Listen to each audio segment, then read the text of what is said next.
여러분, 오늘 식탁 위에 오른 김치 한 조각, 혹시 유심히 들여다보신 적 있으신가요? 갓 지은 하얀 쌀밥 위에 척 걸쳐 먹는 그 빨간 배추김치의 유혹은 한국인이라면 누구도 거부할 수 없는 본능이죠. 아삭한 식감 뒤에 밀려오는 매콤한 고춧가루의 향과 젓갈의 깊은 감칠맛, 그리고 발효가 만들어낸 짜릿한 산미까지. 그런데 우리가 매일같이 먹는 이 김치가 사실은 아주 최신 유행의 산물이라는 사실, 알고 계셨나요? 우리는 흔히 김치를 수천 년 전부터 이어져 온 민족의 음식이라고 말합니다. 틀린 말은 아니지만 정확히 말하자면 지금 우리가 먹는 빨갛고 속이 꽉 찬 배추김치의 역사는 그리 길지 않습니다. 세종대왕님도, 이순신 장군님도 우리가 아는 이런 모습의 김치는 평생 구경조차 해본 적이 없으실 거란 이야기죠. 만약 타임머신을 타고 조선시대로 돌아가 이 빨간 김치를 내놓는다면 아마 조상님들은 이게 대체 무엇이냐 며 소스라치게 놀라실지도 모릅니다. 과연 김치는 처음부터 지금의 모습이었을까요? 고춧가루도 없었고 지금처럼 속이 꽉 찬 배추도 없었던 수천 년 전, 우리 조상들의 밥상 위 김치는 대체 어떤 모습이었을까요? 오늘 척박한 땅에서 피어난 발효의 지혜가 고추라는 낯선 이방인을 만나 어떻게 한국인의 영혼이 되었는지, 그 경이롭고도 극적인 배추김치 진화사를 아주 깊고 상세하게 파헤쳐 보겠습니다. 이야기의 시작은 아주 먼 옛날, 인류가 정착 생활을 시작하고 농경을 일구던 때로 거슬러 올라갑니다. 당시 사람들에게 가장 큰 고민은 단연 생존이었습니다. 사계절이 뚜렷한 한반도에서 겨울은 무서운 계절이었죠. 찬바람이 매섭게 부는 겨울이 오면 푸른 채소는 눈 씻고 찾아볼 수 없었습니다. 비타민과 무기질이 부족해지는 긴 겨울을 나기 위해 우리 선조들은 절박하게 고민했습니다. 채소를 썩히지 않고 신선하게 보존해서 봄까지 먹을 수 있는 방법, 그 간절함이 닿은 곳은 바로 소금과 옹기였습니다.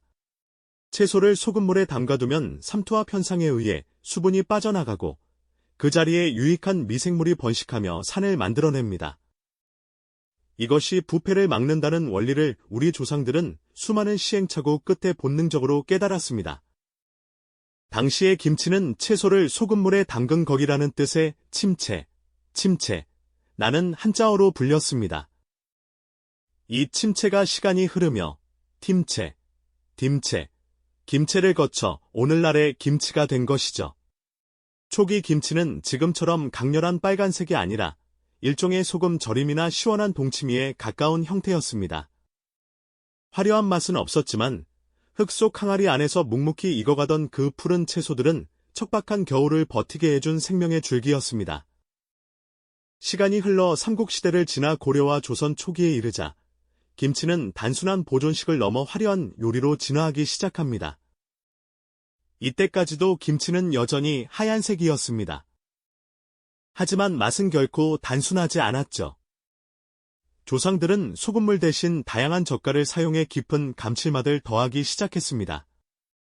또한 마늘, 생강, 파 같은 향신채를 넣어 풍미를 끌어올렸고 천초, 산초, 겨자 같은 매운맛이 나는 재료를 써서 맛의 변주를 주기도 했습니다.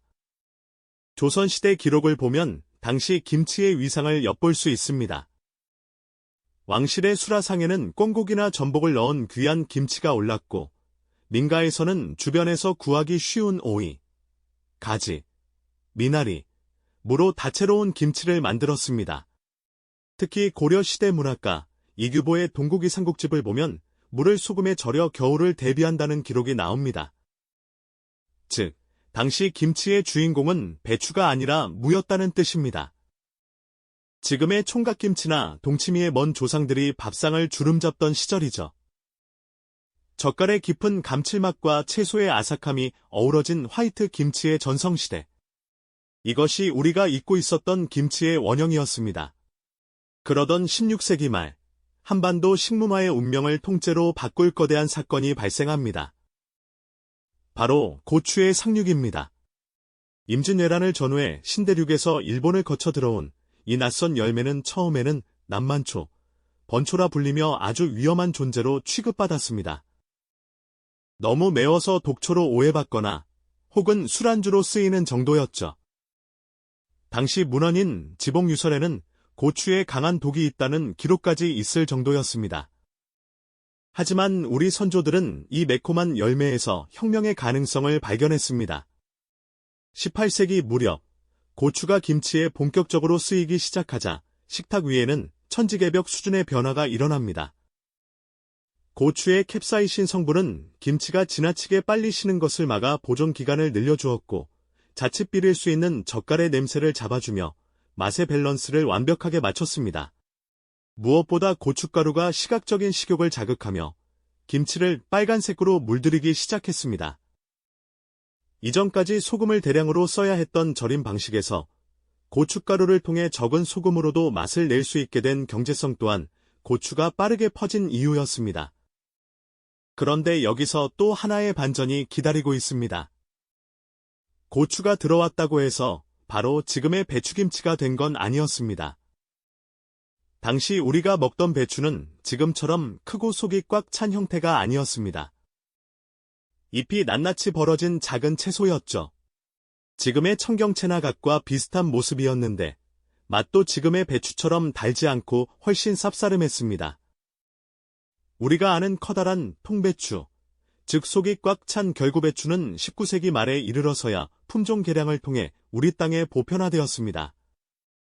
달콤하고 아삭한 속이 꽉 찬 통배추의 탄생, 그리고 여기에 붉은 고춧가루와 진한 젓갈 양념이 만나면서 드디어 한국인의 소울푸드, 현대적 의미의 배추김치가 비로소 완성된 것입니다.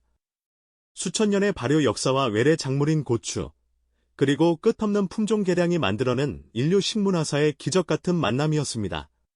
이 시기부터 김장은 단순한 가사 노동이 아니라 온 동네가 모여 정을 나누는 축제가 되었고, 각 가정마다 고유의 비법이 담긴 김치가 대를 이어 전해지기 시작했습니다. 이렇게 완성된 배추김치는 단순한 음식을 넘어 우리 민족의 예환을 함께하는 동반자가 되었습니다. 일제강점기의 모진 탄압 속에서도 고향의 김치 맛은 독립운동가들을 버티게 한 정신적 지주였고, 한국전쟁이 폐허 위에서도 김치 한 조각은 굶주린 백성들을 다시 일으켜 세운 생명줄이었습니다. 1970에서 80년대 산업화 시대, 아파트 단지마다 산더미처럼 쌓인 배추를 두고 온 동네 사람들이 모여 김장을 하던 풍경은 김장 문화라는 이름으로 유네스코 인류무형 문화유산에 등재될 만큼 소중한 우리의 공동체 정신이 되었습니다. 이제 김치는 대한민국을 넘어 전 세계인의 식탁에서 슈퍼푸드로 대접받고 있습니다. 발효 과정에서 생성되는 수많은 유산균과 항암 효과, 면역력 강화라는 과학적 효능은 전 세계 과학자들을 놀라게 했습니다. 과거에는 냄새나는 음식이라며 외면받기도 했지만 이제는 뉴욕과 파리의 고급 레스토랑 메뉴판에 당당히 이름을 올리고 있습니다. 이는 김치가 단순한 반찬을 넘어 한국을 상징하는 가장 강력한 문화적 아이콘이 되었음을 의미합니다. 생각해보면 참 놀랍지 않나요?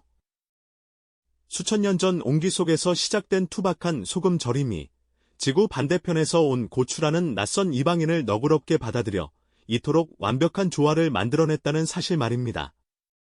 배추김치의 탄생은 단순한 맛의 변화가 아닙니다. 외부의 문물을 적극적으로 받아들여 우리만의 독창적인 것으로 재창조해내는 한국인의 역동성과 유연함, 그리고 정체성이 응축된 결정체입니다. 김치의 저 강렬한 붉은 빛깔은 어쩌면 변화를 두려워하지 않고 끊임없이 진화해온 우리 민족의 뜨거운 생명력 그 자체일지도 모릅니다. 오늘 우리가 무심코 집어든 김치 한 조각에는 고대인의 생존 본능과 조선 선비의 풍류, 그리고 대를 이어 김치를 담가온 수많은 어머니의 손맛과 땀방울이 모두 담겨 있습니다.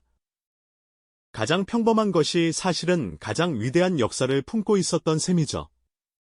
변화 속에서도 중심을 잃지 않고 자신만의 색깔을 완성해가는 김치의 역사. 어쩌면 이것이 오늘을 사는 우리에게 김치가 전하는 진짜 메시지가 아닐까요? 우리 곁에 흔한 것들 속에는 아직 우리가 모르는 놀라운 이야기들이 숨어 있습니다. 오늘 영상이 맛있으셨다면 구독과 좋아요로 리필 해주시는 것 잊지 마세요. 저는 다음에 더 침 고이는 이야기로 다시 찾아오겠습니다. 감사합니다.